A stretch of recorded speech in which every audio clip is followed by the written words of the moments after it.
Kalian tentu pernah dong, atau mungkin sering melihat bagian seperti ini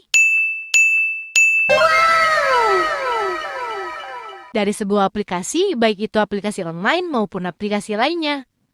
Nah, bagian-bagian seperti ini biasanya kita sebut ulasan. Lalu, apa ya hubungan ulasan seperti tadi dengan esensi yang akan kita bahas? Mari kita simak bersama penjelasannya.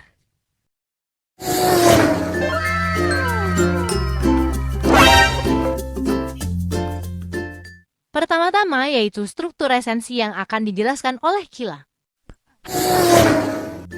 Halo teman-teman, Ana di sini ingin menjelaskan tentang struktur esensi.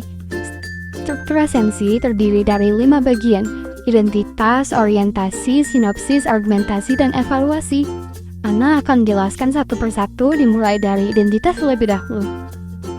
Identitas. Bagian identitas berisi informasi buku seperti judul, pengarang atau penulis buku, penerbit, tahun diterbitkan, tebal halaman, dan ukuran buku. Selanjutnya kita masuk ke orientasi. Bagian pengantar umum yang disampaikan oleh penulis berisi pengenalan atau latar belakang penulis tentang buku yang akan dibahas.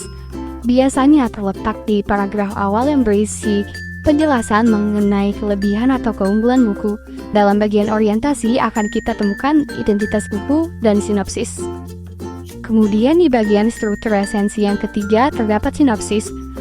Bagian ini berisi paparan atau penjelasan unsur-unsur cerita secara detail seperti tema, alur, setting, penokohan, dan unsur lainnya. Selanjutnya, argumentasi atau analisis.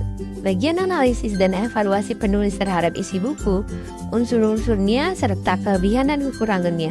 Di dalam bagian argumentasi akan ditemukan penilaian, kelebihan maupun kekurangan isi buku.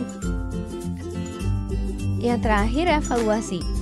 Bagian ini berisi paparan atau penjelasan mengenai keunggulan dan kekurangan suatu karya.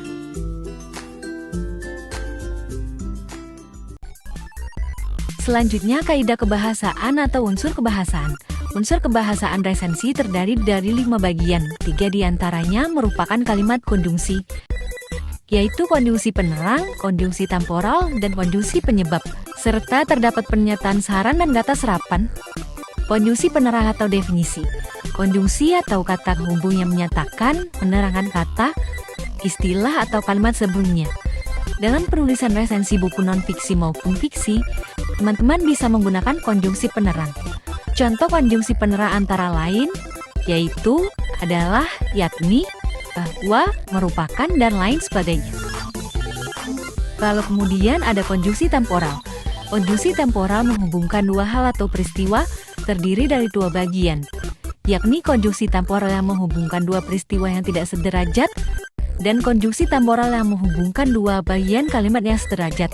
Dalam penulisan teks resensi, konjungsi temporal juga bisa digunakan. Contoh konjungsi temporal yaitu kata kemudian, akhirnya, sejak, semenjak, dan lain sebagainya.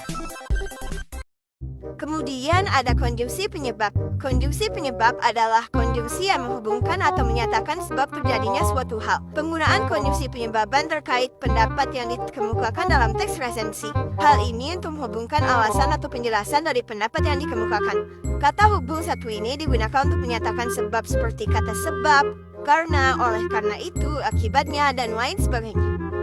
Kemudian pernyataan saran. Teks resensi pada umumnya menggunakan pernyataan-pernyataan yang berupa saran atau rekomendasi pada bagian akhir teks. Hal ini ditandai oleh kata jangan, harus, hendaknya, sebaiknya agar pembaca dapat mempertimbangkan rekomendasi dari teks resensi.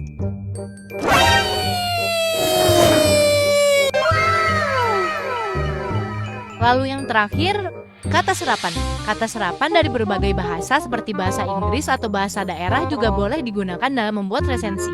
Dalam hal ini, penyerapan diusahakan agar ejaannya diubah seperlunya sehingga bentuk Indonesianya masih dapat dibandingkan dengan bentuk asalnya. Contoh kata serapan yang sering digunakan dalam penulisan resensi antara lain ekstra dari kata ekstra, frekuensi dari kata frekuensi, dan masih banyak lagi.